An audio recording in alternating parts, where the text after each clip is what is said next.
like fire. Yeah, desire is something that kind of feel like it's consuming you. But it doesn't have to. It doesn't have to. So sometimes we're afraid to experience those things because we're afraid it's going to consume us.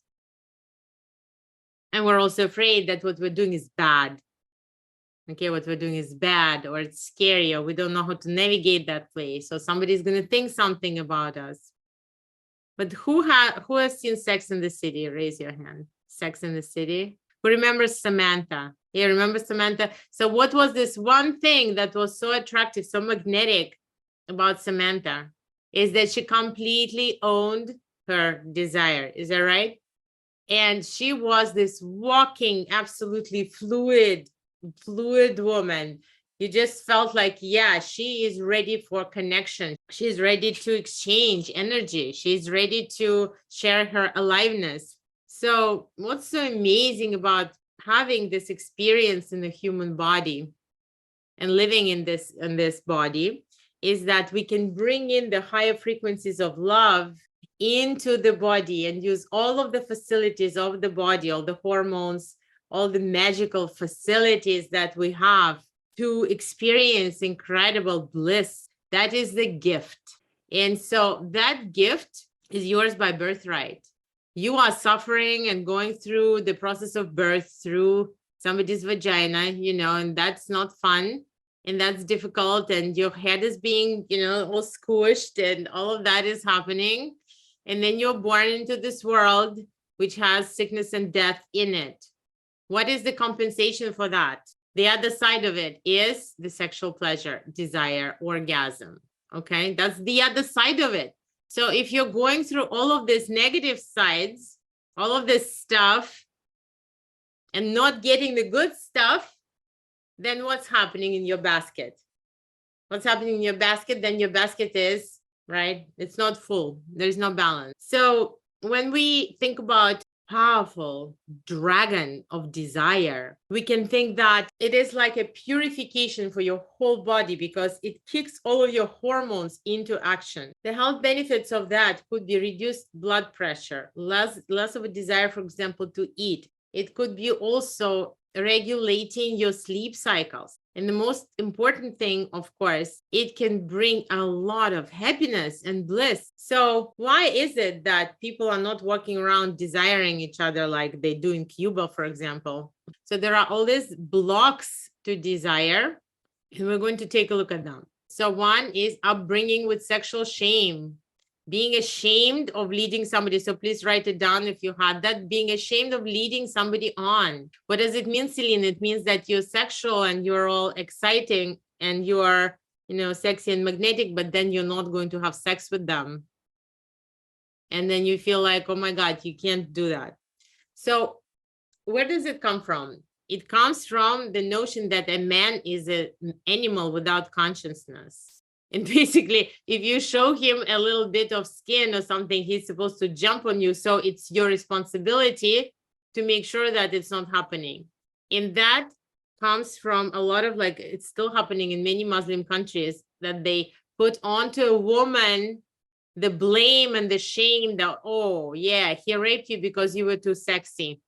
Okay. He molested you because you came home with your sleeves, up. And so what is the only situation in which that would make sense? It would only make sense if he was a complete dog.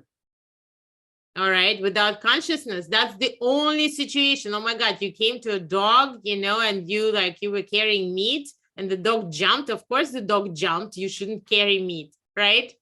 That's the only situation.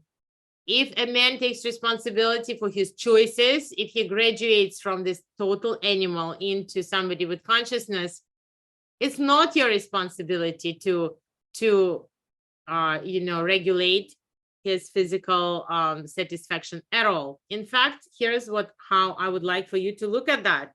I'd like for you to look at that in a way that when I bring in my aliveness into the world, this is my gift to the world. Okay. Again, when I bring in my aliveness, my redness, when I bring in my power, my feminine power, when I awaken others through my being as a sexual being, that is my gift to the world. Why? Because otherwise the world would completely freeze and we would all be like talking refrigerators. Hello, how are you? Hi, I am great. How is this version of ChatGPT better than the previous one?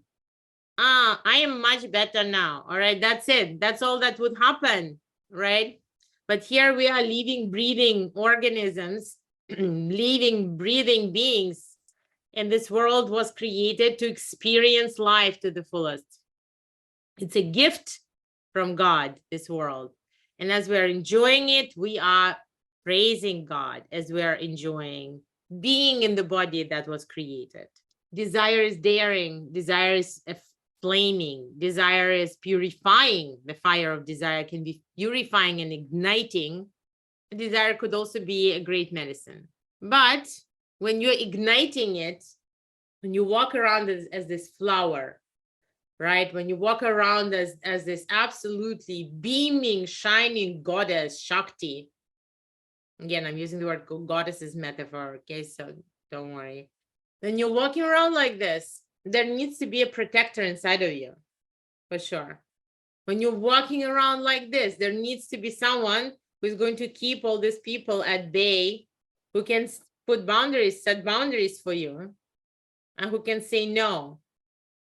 But in order for you to do that, you need to absolutely know that when you're walking around in such a bright way, it's like, imagine if the world was a painting and you were a bright spot, the flower inside of that painting. And so that bright spot, that bright flower is just the, medicine for the eye. It's just the apple for the eye. It's just something that is going to make other people very joyful to see. Oh my God, look at this color. Look at this flame. Look at this fire. You know how people love watching fire, right? First of all, because it's warm around fire, right? It's warm around desire as well. So if you are a woman who has everything going for her, you're successful, you've achieved everything you wanted, you feel comfortable in your life, and you are ready to become this super seductress, to start leading with your feminine magnetism and have an incredible choice of high quality men. If you are ready to bring in that incredible, extraordinary love into your life, then listen up, because this is something that can change your life forever. Book a 15-minute chat with us to discuss what is it that you can do to increase your feminine magnetism. What is it that you can do to know exactly how to ignite and activate man's desire, and especially desire to chase you. And that way you will be adored, admired by high quality men. You will have a choice of men, and it's going to be so easy for you to inspire commitment and to enjoy a wonderful relationship.